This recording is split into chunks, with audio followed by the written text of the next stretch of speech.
Ama naming Yahuwah sa langit, maraming maraming salamat po, Ama. Muli, biniyaya mo ang bawat isa sa amin. Narito kami ngayon, tumutupad ng aming mga dakilang tungkulin sa iyo. Sasambahin ka namin sa Espiritu at sa katotohanan. Salamat ng maraming marami po sa buong maghapong ito. Saan man naroon ang iyong mga anak, ikaw ang siyang nag-iingat sa amin. At tinipon mo kaming muli sa aming pagsamba ngayon upang ikaw ay aming luwalhatiin, purihin at dakilain ang iyong banal na pangalang Yahuwah. Salamat ng maraming marami sapagkat hindi ka nagtatagi, Ama. Basbasan mong bawat isa sa amin. Linisin mo po ang aming mga puso. Ipatawad mo po ang aming mga kasalanan.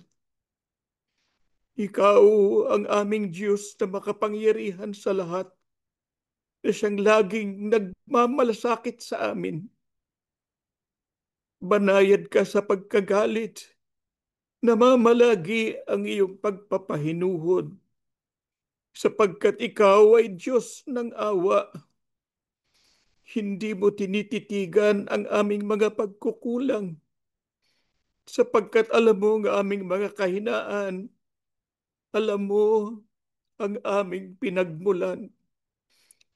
Kami mga alabok, at sa alabok din kami babalik. Kaya kahabagan mo po ang bawat isa sa amin. Kung sino man sa amin ngayon ang dumadalo na may dalang bagabag, may bitbit na hinaing sa kanyang puso. Ama, hipuin mo ang puso ng iyong mga lingkod. Pagaangin mo po ang bigat ng aming dinadala. Nawa walang makahadlang sa amin sa pagtatamo ng mga biyayang mula sa iyo. Nawa ang aming mga pagkukulag at kasalanan hindi maging hadlang sa pagtanggap namin ng biyaya. Ang amin pong ipinangangako sa iyo tulad ng aming inawit. Magtatapat kami sa iyo, Ama, anuman ang mangyari, anuman ang dumating sa aming buhay. Paglilingkuran ka po namin ng buong katapatan. Panginoon naming Yahushua HaMashiach, ikaw ang aming hari. Ikaw ang luklukan ng mga biyaya. Ikaw ang namamagitan sa amin sa ating Diyos. Kaya't kami nagpapasalamat, mayroon kaming Panginoon na laging nagmamalasakit din sa amin. Panginoon, masdan mo po ang bawat isa sa amin. Saan man kami nagmula sa iba't ibang lakad ng mundo, biyayain mong bawat isa. Ipanalangin mo kami sa Ama. Lahat nawa ng aming mga dalangin, tanggapin at ipagkaloob ng ating Diyos. Ama, sumasampalataya po kami sa pag-aaral namin ng iyong mga salita. Pagkakaloob mo sa amin ang unawa. Buksan mo ang mata ng aming puso at ng aming isipan. Lahat nawa ng aming pag-aaralan magkaroon ng puwang sa aming mga puso. Basbasan mo na rin ang mga handog ng iyong mga lingkod. Basbasan mo ang ikinabubuhay ng bawat isa upang patuloy kaming makatupad ng aming mga dakilang tungkulin para po sa kaluwalhatian ng iyong banal na pangalang Yahuwah. Sumasampalataya kami, Amang, tinanggap mo ng aming mga dalangin at muli dadalawin mo ang aming pagsamba. Hinihiling po namin ang lahat sa pangalan po ng aming Panginoong Yahushua HaMashiach. Amen.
Shabbat Shalom po, mga mahal na kapatid. Saan mang dako kayo ng daigdig naroon, bumabati kami sa inyo ng isang masagana at mapagpalang araw ng Sabat. Ang paksa po ng ating pag-aaralan ngayon ay yun pa rin dating nating pinag-aralan, ang bunga ng Espiritu. Na ngayon, ang ating pag-aaralang bunga ay ang kabutihan. Magpapatuloy po tayo sa ating pag-aaral. Tatalakayin natin ang ika-anim na bunga ng Espiritu. Tulad ng nabanggit natin nung una nating pag-aralan nito, lahat ng iba pang mga bunga ng Espiritu ay bunsod ng pag-ibig. Ang pag-ibig na siyang unang-unang bunga na nabanggit. Basahin po natin muli ang nakalagay sa talata. Ano ang isa pang bunga ng Espiritu? Sa aklat po ng Galatia 5, talata po ay 22 hanggang 23. Datapwat ang bunga ng Espiritu ay pag-ibig, katuwaan, kapayapaan, pagpapahinuhod, kagandahang loob, kabutihan, pagtatapat, kaamuan, pagpipigil. Laban sa mga gayong bagay ay walang kautusan. Ano po ang isa pang bunga ng Espiritu?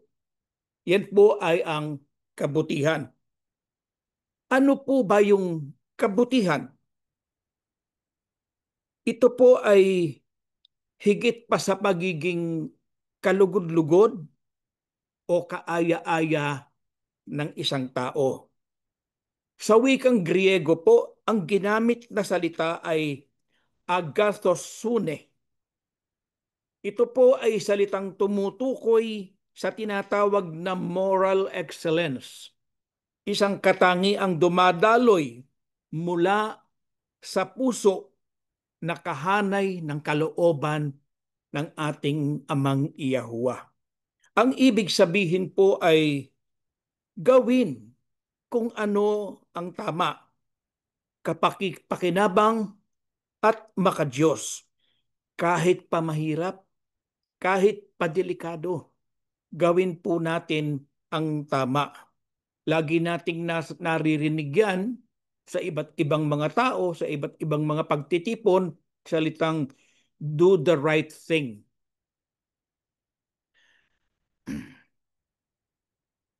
Ibig sabihin, doing what is right even though the stakes are high. Kahit na mahirap yan, kahit delikado yan, pero kung yan ang tama, kahit tayo na lang ang nag-iisang gumagawa ng tama, gagawin pa rin natin yun. Marami po ang nais na gumawa ng tama, gustong gumawa ng mabuti, gawin ng tama, subalit ang napipigilan ng maaring takot, nahahadlangan ng iba't ibang mga bagay. Yung takot, lalo na natatakot gumawa ng mabuti dahil baka siya ay itakwil ng kanyang mga kaibigan, yung mga kasama niya doon sa kanyang inner circle, baka maggalit sa kanya, kaya hindi siya makagawa ng mabuti. Ngayon po, pagtuunan natin ng pansin yung binabanggit doon sa huling pangungusap. Nakalagay ay laban sa mga gayong bagay ay walang kautusan. Ano ba yung ibig sabihin nun? Ang kahulugan po nito, ang mga nabanggit na bunga ng Espiritu ay kasang-ayon sa kalooban ng Diyos at ng Espiritu ng kautusan. Kung kaya't hindi ito mga bagay na kinukondena o ipinagbabawal sa ilalim ng kahit anong batas o kautusan. Kaya binanggit ni Apostol Pablo sa mga gayong bagay ay walang kautusan. Walang maaring magbawal kahit kanino na gumawa ng mabuti, na maging maibigin, na magkaroon ng katuwaan, maging na magkapayapaan. Wala, hindi po pwedeng ipagbawal po yan. Sino po ang pinagmulan ng lahat ng kabutihan? Basahin po natin sa aklat naman ng Exodo 33, talata ay 17 hanggang 19.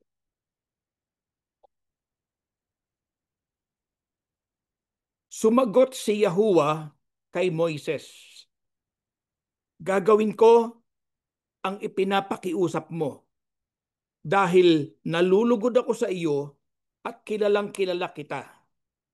Sinabi ni Moises, ipakita po ninyo sa akin ngayon ang makapangyarihang presensya ninyo. Sumagot si Yahuwah, ipapakita ko sa iyo ang lahat ng kabutihan ko at ipapaalam ko sa iyo ang pangalan ko, Yahuwah.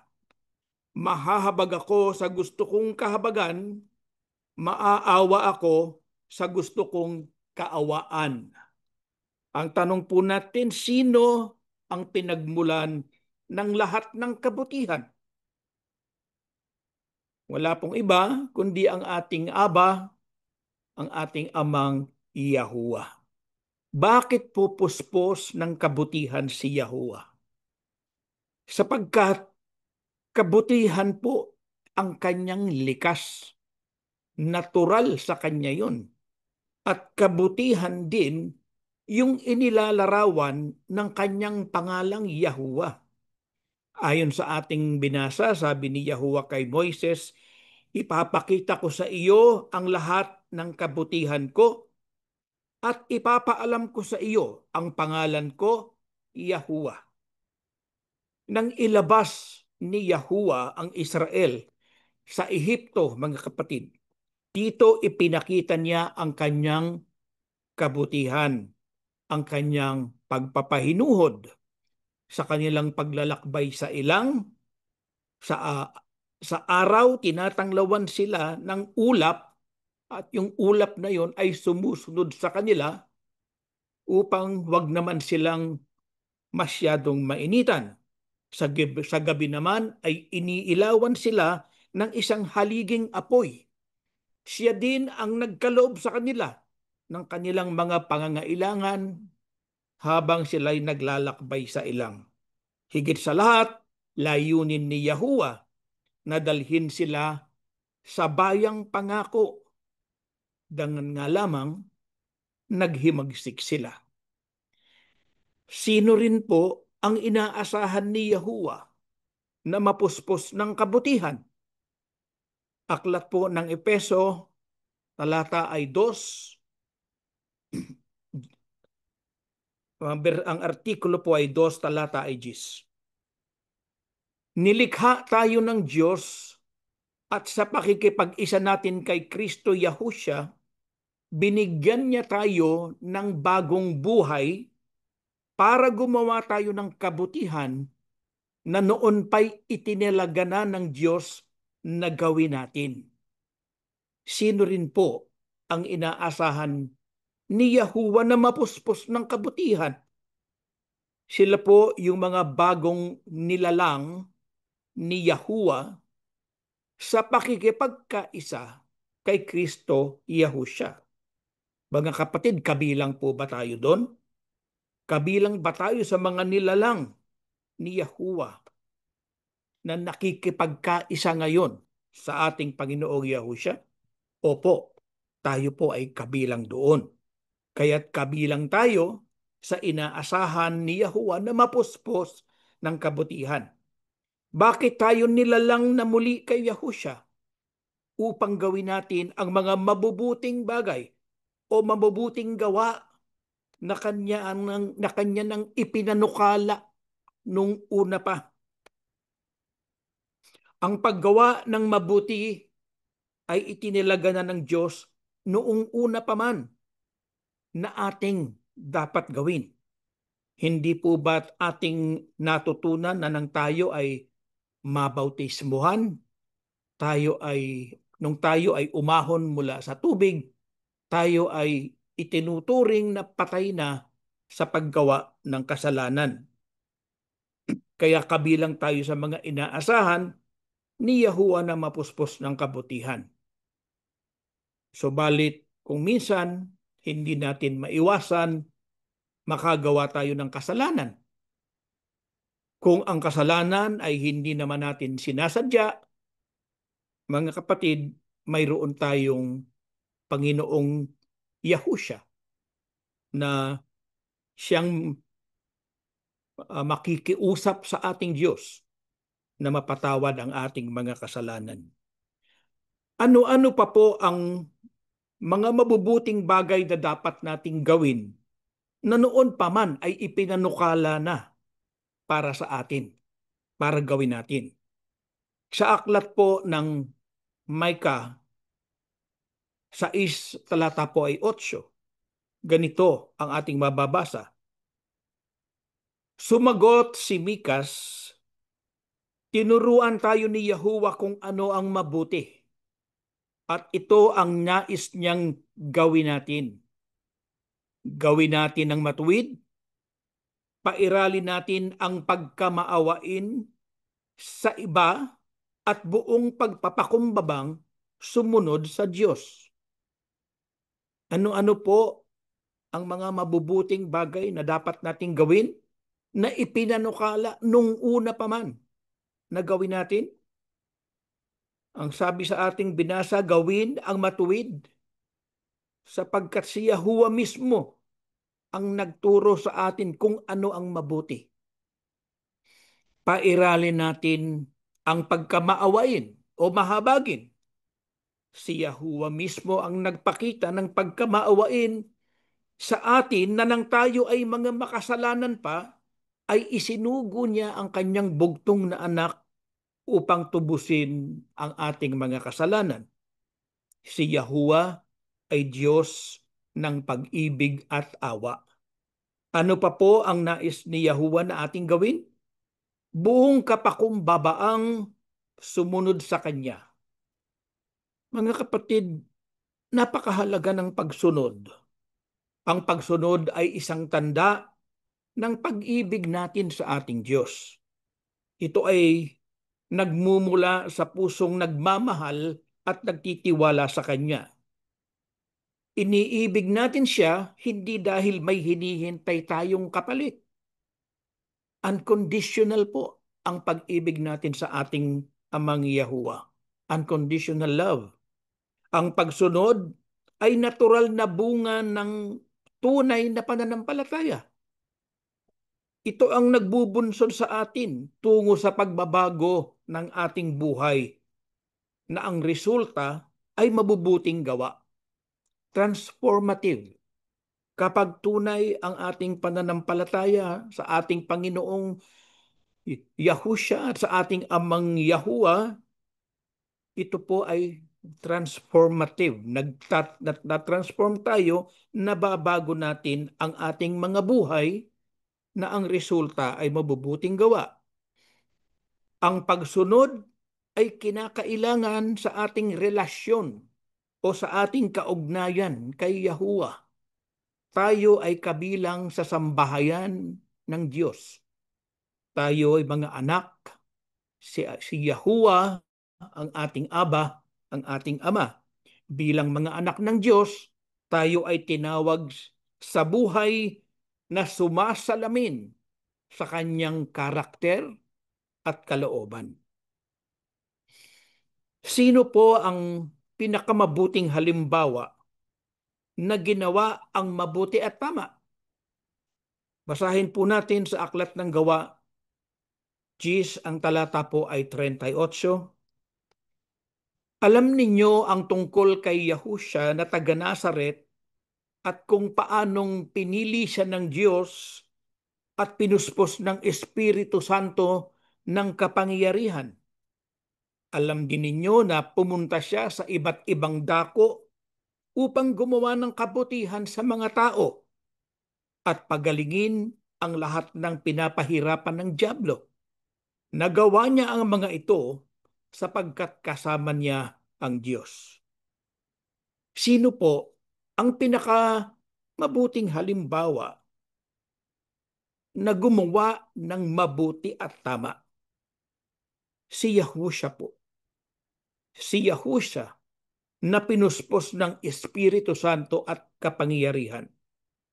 Mga kapatid, sa ating pananalangin, huwag nating kalimutang hilingin sa ating Aba na tayo man ay puspusin din ng Santong Espiritu upang tulad ni Yahusya makagawa rin tayo ng tama, ng mabuti sa ating kapwa sa anumang pagkakataon, saan man tayo naroroon.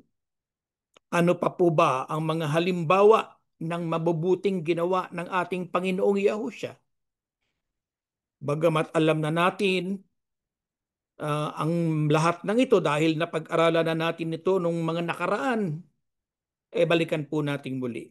Ano yung mabubuting ginawa ng ating Panginoong Yahusya? Pinagaling niya ang may ketong. Nasa aklat po yan ng Marcos 1:40 hanggang 45. Ito yung tagpo na kung saan lumapit sa kanya yung taong may ketong at ang sabi, kung nais po ninyo'y magagawa ninyong linisin ako. Ano po ang naging tugon ng ating Panginoong Yahusya? Ang sabi ng Panginoong Yahusya, nais ko, malinis ka. Dito, hindi lamang niya pinagaling yung taong may ketong. Hinawakan pa niya. Alam natin na ang ketong ay lubhang nakakahawa. Pero dahil sa pag-ibig ng ating Panginoong Yahusya, hindi lamang niya pinagaling, hinawakan niya pa yung taong may ketong. Ano pa pong ginawa ng ating Panginoong Yahusya? Pinakain niya yung mga nagugutom. Ito po ay ang tagpong habag na habag ang Panginoong Yahusya doon sa mga napakaraming taong nagsisunod sa kanya, nagkakatipong kasama niya na 3 araw nang hindi pa kumakain. Yan po ay nakatala sa aklat ng Marcos pa rin 8:1 hanggang 9. Ano pa po ang isa sa mga ginawa ng Panginoong Yahusya? Nanangis siya kasama ng ilang mga Hudyo nang makita ang kinalilibingan ni Lazaro. Si Lazaro, ayon sa banal na kasulatan, ay kaibigan ng ating Panginoong Yahusya. Yung kanyang ginawa na pagtangis ay pagpapakita ng tunay na pakikiramay o empathy. Yung empathy po ay tunay at taos-pusong pakikibahagi sa damdamin ng isang taong nagdadalamhati na parang siya mismo yung nagdanas ng kasawian. Ito po ay nakatala sa aklat ng Juan 11:35. Ano pa po ang isang kagilagilalas na ginawa ng ating Panginoong Yahusya? Hindi siya humatol doon sa babaeng mapangalon niya. Ito po yung tagpong dinala sa kanya ang babae na ayon anya sa batas ni Moises, sabi nung mga eskriba, kailangang batuhin hanggang sa mamatay. Pero ano po ang sinabi ng Panginoong Yahusha sa mga eskriba at pariseo?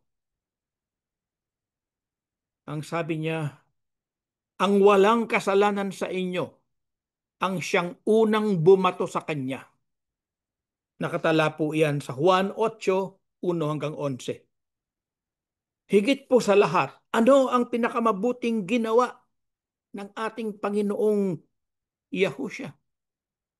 Na lahat tayo ay nakinabang. Namatay po siya para sa mga makasalanan. Ito ang pinakadakila na marahil sa mga mabubuting ginawa ni Yahusha. Pinili niya ang mamatay upang tayo ay mabuhay. Nakatala po yan sa aklat ng Romans 5:8. Ilan lamang po ito sa mga mabubuting ginawa ng ating Panginoong Yahusha. Siyang nagsilbing halimbawa para sa atin upang sundin natin, gawin natin ang bunga ng Espiritu na yun nga ay ang kabutihan. Tayo man mga kapatid ay dapat maging handa sa lahat ng pagkakataon para sa mabubuting gawa sa ating kapwa. Paano po tayo magiging karapat-dapat at lubusang mahanda sa lahat ng mabubuting gawa? Ipagpapatuloy po ang ating pag-aaral. Shabbat Shalom mga mahal na kapatid. Sana po sa pagkakataong ito ay damang-daman ninyo ang pagkalinga ng ating Yahuwah Aba at ng ating Yahushua HaMashiach habang pinag-aaralan natin ang mga kalooban ng ating Panginoong Diyos. Kaya ang pinag-aaralan po natin ay ang isang bunga pa ng Espiritu na ito ay ang kabutihan. At nalaman natin na ang pinanggagalingan ng kabutihan ay ang ating Yahuwah Aba sapagkat yun po ang kanyang karakter. Gumagawa siya ng mabuti. Yung pangalan niya mismo ay sagot sa lahat ng ating mga pangangailangan. Yung pangalan niya mismo ay naghahayag ng kanyang walang hanggang kabutihan. Kaya tayo po na tinawag sa pamamagitan ng ating Panginoong Yahusha ay inaasahan niya na gagawa ng mabuti. Pinanukala na niya ito noong una pa man ang paggawa ng mabuti. At ang pinakamabuting halimbawa ng isang gumawa ng mabuti at tama ay walang iba kundi ang ating Panginoong Yahusha. Kaya siya po ang ating dapat na maging huwaran. Paano po ba tayo magiging ganap na handa upang gumawa ng mabuti sa lahat? Ito po ang sagot sa Roma 15:14. Mga kapatid, lubos akong naniniwalang kayo mismo ay puspos ng kabutihan at puno ng kaalaman, kaya't matuturuan na ninyo ang isa't isa. Paano po tayo magiging ganap na handa upang gumawa ng mabuti sa lahat? Kailangan pong mapuno tayo ng kaalaman. Bakit po natin kailangan ng kaalaman? Yung paggawa po ng mabuti, ang sabi po doon sa unang talata na binasa sa ating pag-aaral, yung po ang paggawa ng tama, kapakipakinabang at makadiyos. Paano po ba natin malalaman kung ano ang tama? Kailangan po meron tayong tinatawag na spiritual discernment. Alam natin, paano natin malalaman kung ang isang gawain ay tama o mali? Yun po ay ikukumpara natin sa kung ano ang kalooban ng Diyos na nakasulat sa banal na kasulatan. Kaya kailangan po na pag-aralan natin ang banal na kasulatan. Magsikap po tayong lumago sa kaalaman. At ano pa po ang isang layunin? Upang sabi, maturuan natin ang isa't isa. Yung pong pagtuturo sa isa't isa ay isang gawaing dapat nating gawin. Ang ibig po bang sabihin lahat tayo tatayo sa gitna ng kapulungan at magsasalita, mangangaral. Hindi po kailangan yun. Madali, halimbawa po, tayo'y nakinig ng ating Bible History Project at kasama natin ang ilang mga kapatid. Pagkatapos po na makapakinig tayo, maaring ang isa ay magkaroon ng mga tanong. Ano ba ang pagkaunawa mo dito sa verse na ito, kapatid? Kaya tayo dapat matutuhan natin upang masabi natin sa kanila kung ano ang ating naintindihan dun sa pinag-aralan natin. Maturuan natin ang isa't isa. Ito po ang sinasabi ni Apostol Pablo na tayo hindi dapat manatiling sanggol sa pananampalataya sa pagkaalam, kundi umuunlad ang ating kaalaman. Bakit po kailangan na maging angkop at tagapagturo tayo sa isa't isa at maging kumpleto ang ating kaalaman?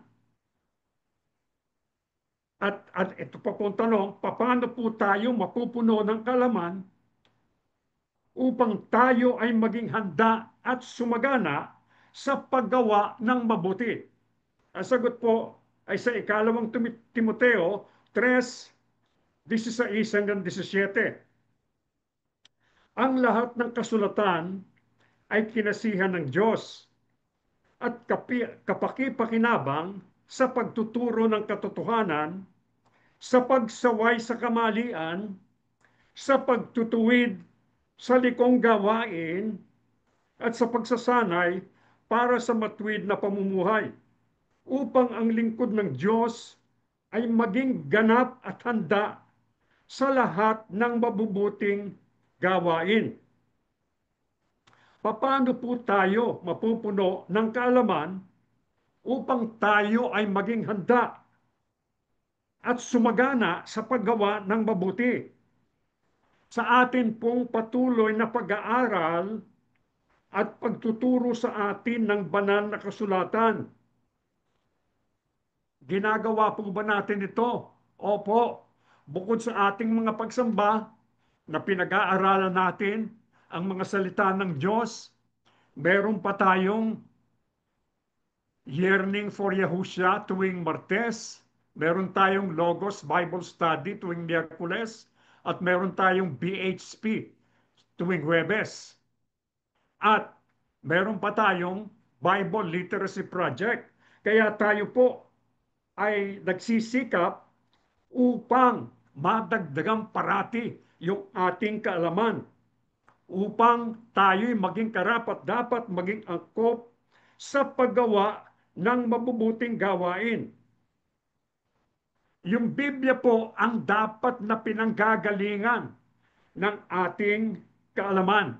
Dahil po iyon ay kinasihan ng Diyos at ang sabi, pakipakinabang sa pagtuturo ng katotohanan.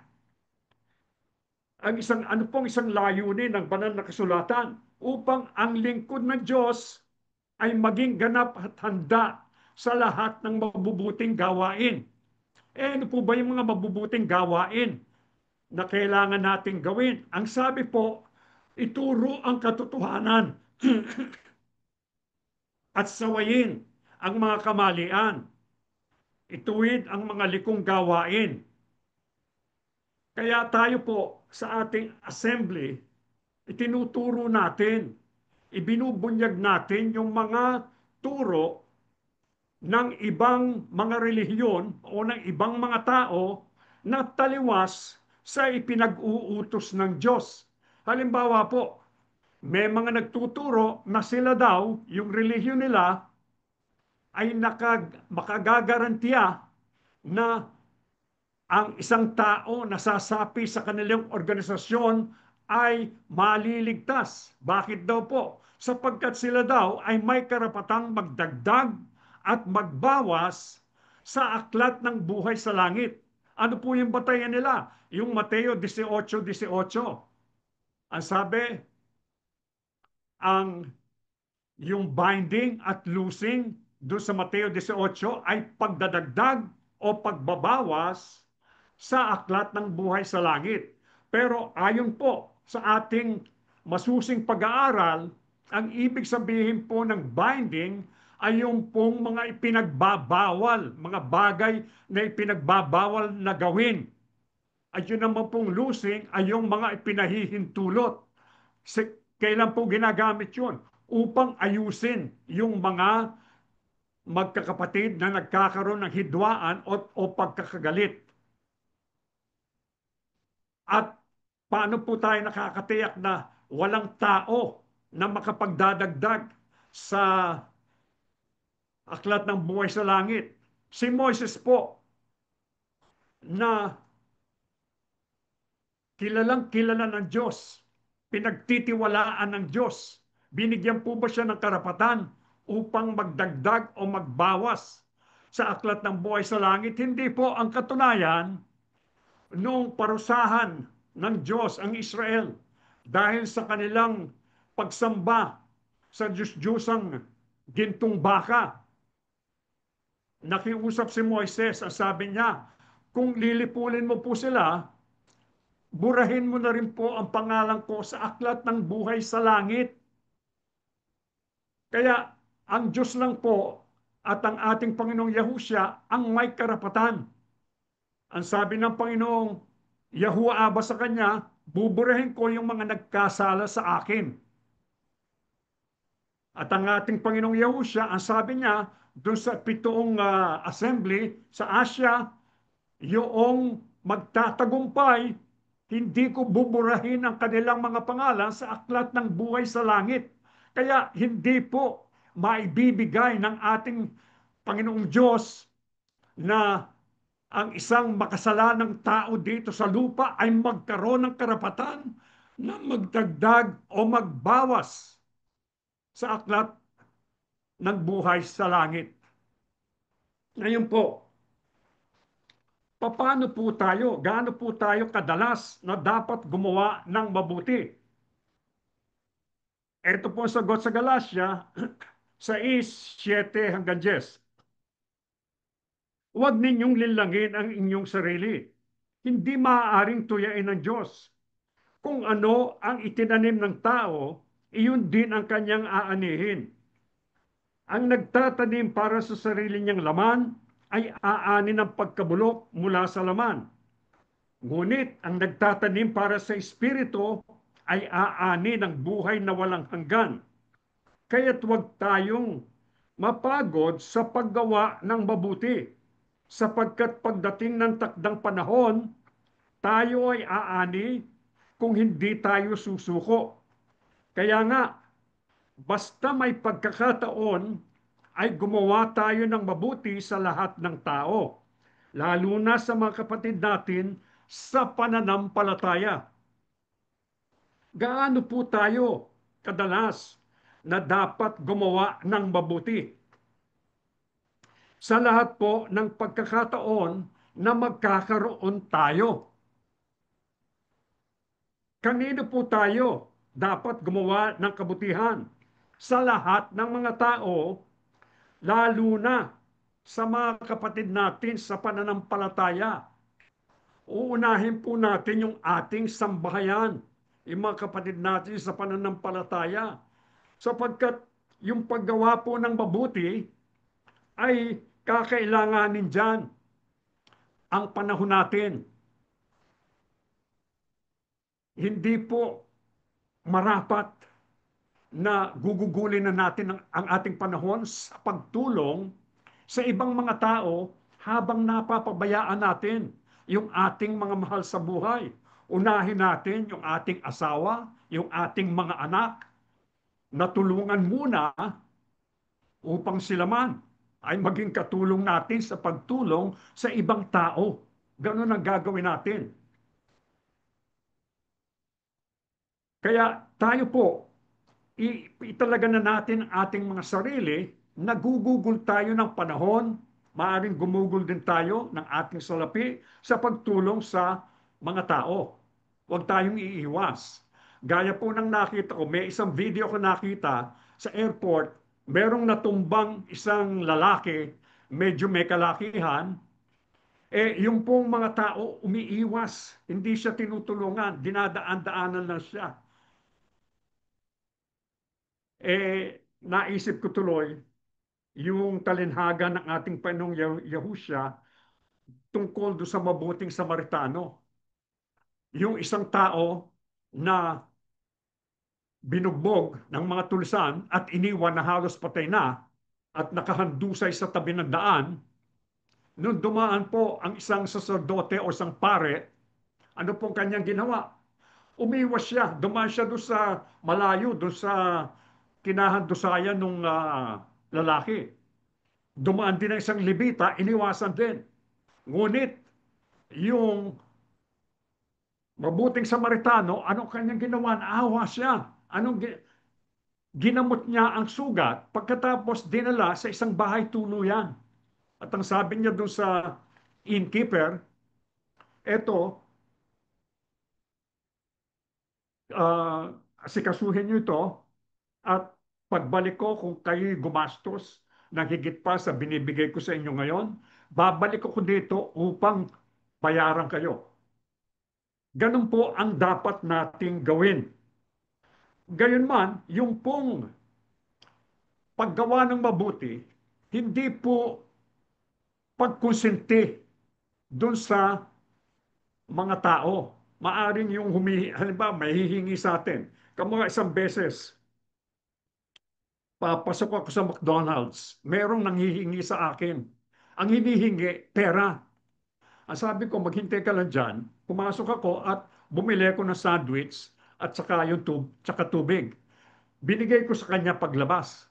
Aba, humihingi pa ng pera. Bakit ka ako humihingi ka pa ng pera? Samantalang binigyan na kita ng makakain mo at maiinom mo.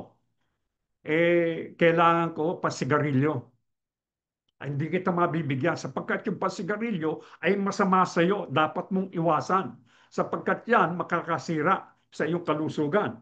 Kaya yung pong paggawa ng mabuti, may kasama pong ano yan, pagsaway doon sa masamang ginagawa ng tao. Hindi po tayo dapat mapagod sa paggawa ng mabuti. Bakit po? Sapagkat para lamang po tayong naghahasik o nagtatanim sa bukid ng Espiritu. Kung hindi po tayo mapapagod at susuko sa paggawa ng mabuti, tayo po, ang sabi ay mag-aani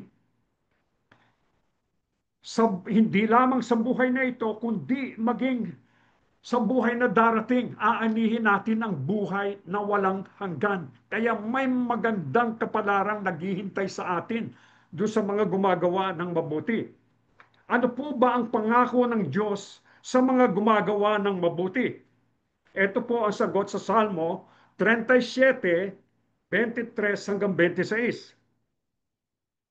Ginagabayan ni Yahuwah ang bawat hakbang ng taong matuwid na ang buhay ay nakakalugod sa kanya. Matisod man siya'y hindi siya mabubuwal dahil hinahawakan siya ni Yahuwah. Ako'y naging bata at ngayon matanda na. Ngunit hindi ko pa nakita kahit kailan na ang matuwid ay pinabayaan ni Yahuwah o ang kanyang mga anak ay namalimos ng pagkain. Ang matuwid ay palaging nagbibigay at nagpapahiram at ang kanilang mga anak ay nagiging pagpapala sa iba. Ano po ba ang pangako ng Diyos sa mga gumagawa ng mabuti? Ang sabi po sa talata, ang ating Yahuwah Aba ang gagabay sa kanila.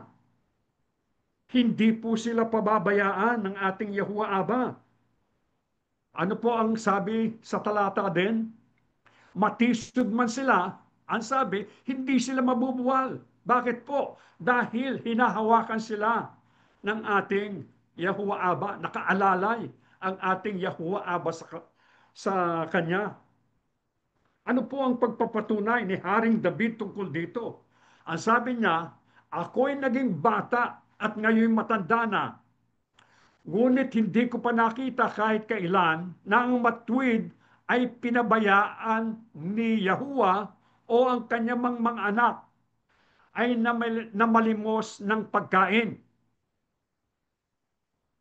Kaya nakatitiyak po tayo, bibigyan tayo ng sapat ng ating Panginoong Yahuwah upang may maitustus tayo sa ating sambahayan.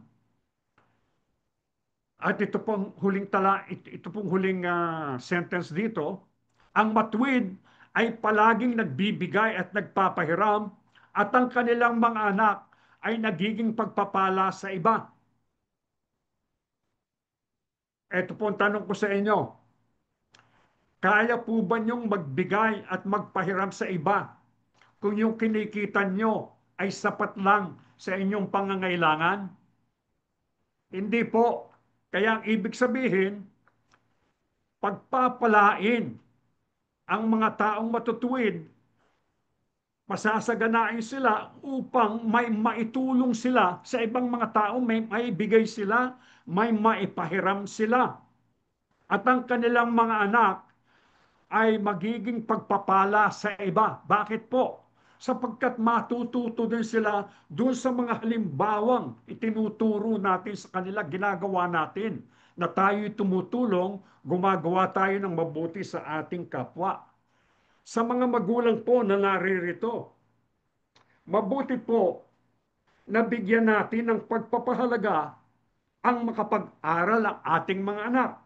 Makatapos sila halimbawa sa kolehiyo, magkaroon ng mabuting hanap buhay, magtagumpay sa lahat ng kanilang gampanin. Ngunit higit sa lahat, na dapat na maging dahilan upang maipagmalaki natin sila ay kung sila ay lalaking mabubuting tao. Lalaki sila na gumagawa ng mabuti. Sapagkat ang Diyos po ay tinatawanan lamang ang mga taong tumitiwala sa karunungan. Ang sabi nga po, wag ipagmalaki ng matatalino yung kanyang katalinuhan o yung kayamanan man ng mga mayayaman o yung kapangyarihan man ng mga taong makapangyarihan. Anong dapat ipagmalaki ng isang tao? Nakilala niya ang ating Yahuwah Aba. Nauunawaan niya ang damdamin ng ating Yahuwah Aba. Ano pong ibig sabihin nito? Tayo dapat magkaroon ng matibay na relasyon. May kaugnayan tayo sa ating Yahuwah Aba at sa ating Yahushua Masiyak na iintindihan natin ano ba ang gusto ng ating Yahuwah Aba ay pagawa sa atin. Alam natin. Kaya diyan po siya natutuwa doon sa mga gumagawa, nagpapakita na naiintindihan nila, nauunawaan nila na siya ang gumagawa ng kabutihan, ng kagandahang loob, ng katarungan, at lahat ng tama sa buong mundo. Ano po? Ano po ang magandang hinaharap ng mga gumagawa ng mabuti? Huling talata na ating babasahin, Salmo 37, 37, 39 hanggang 40. Tingnan mo ang taong totoo at matuwid. May magandang kinabukasan at may tahimik na pamumuhay. Ang kaligtasan ng mga matuwid ay mula kay Yahuwah. Siya ang nag-iingat sa kanila sa panahon ng kaguluhan. Tinutulungan sila ni Yahuwah at inililigtas sa mga taong masama dahil sila'y humihingi ng kanyang kalinga. Ano po ang magandang hinaharap ng mga gumagawa ng mabuti? May magandang kinabukasan po na naghihintay sa kanila. Dito lamang po sa mundong ito, bibigyan na sila ng tahimik na pamumuhay. Hindi po ba mabuti yon? Ang sabi po, siya ang mag-iingat sa kanila sa panahon ng kaguluhan.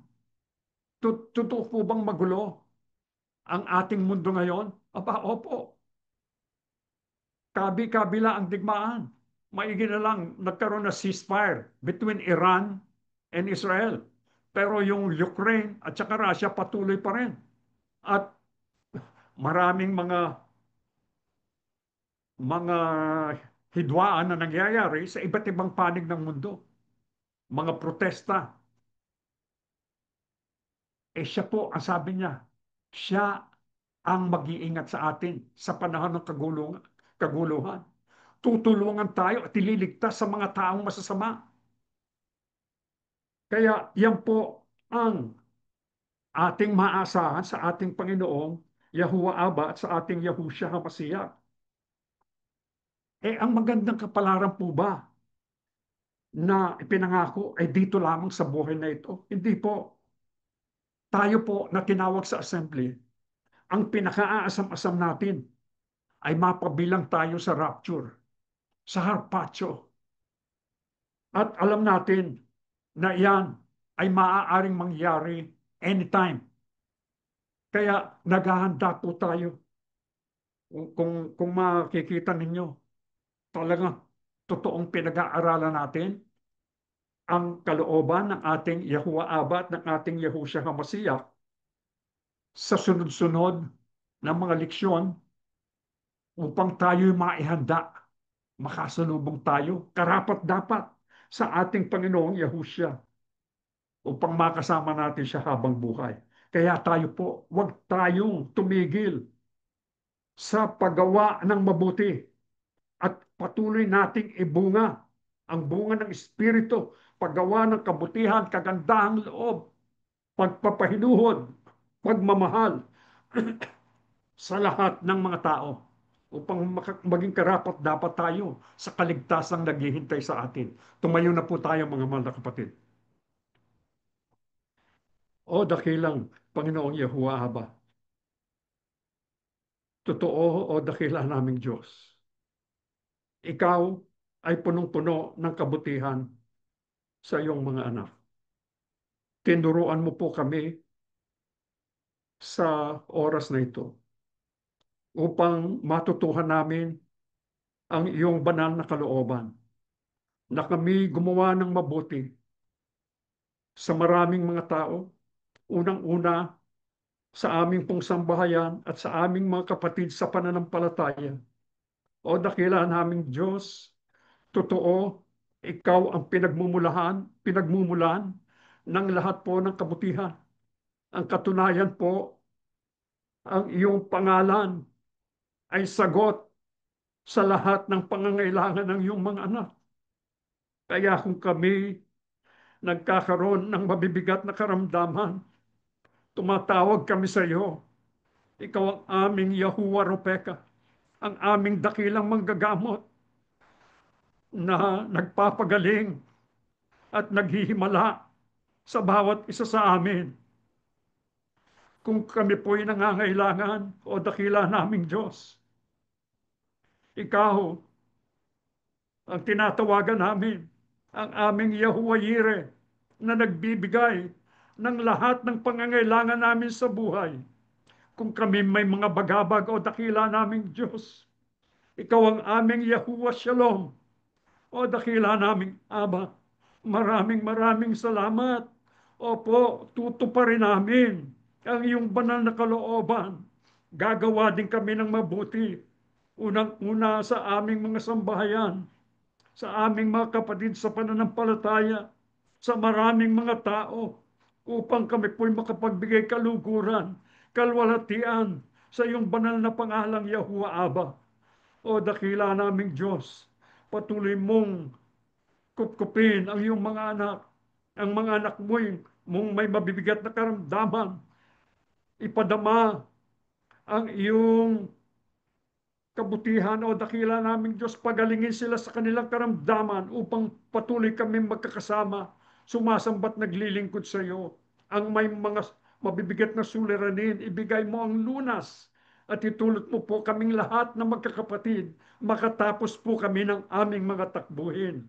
O dakilang Panginoong Yahusya, ikaw po ang luklukan ng mga biyaya, ang amin pong tanging tagapamagitan sa Ama. Ikaw po ang aming hari at ang amin pong tagapagligtas. Ikaw ang hindi magmamaliw na pag-ibig sa amin ng ating Ama.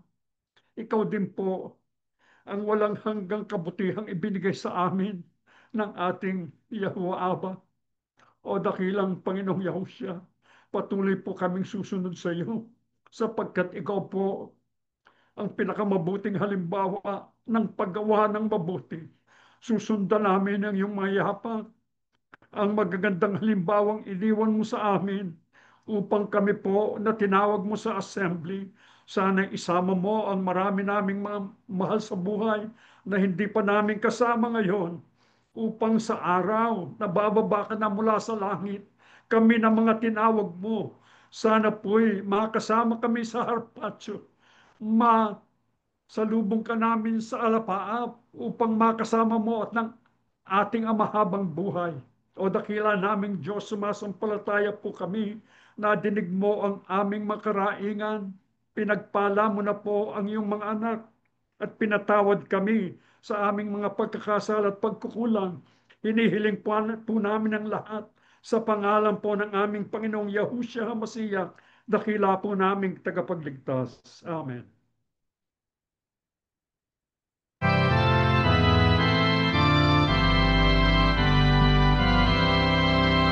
Hindi mo iasyarat si Yahuwah ay ang malalim, si Yahuwah lamang. Buong puso kaluluwa at lakas mo siyang mamahalin.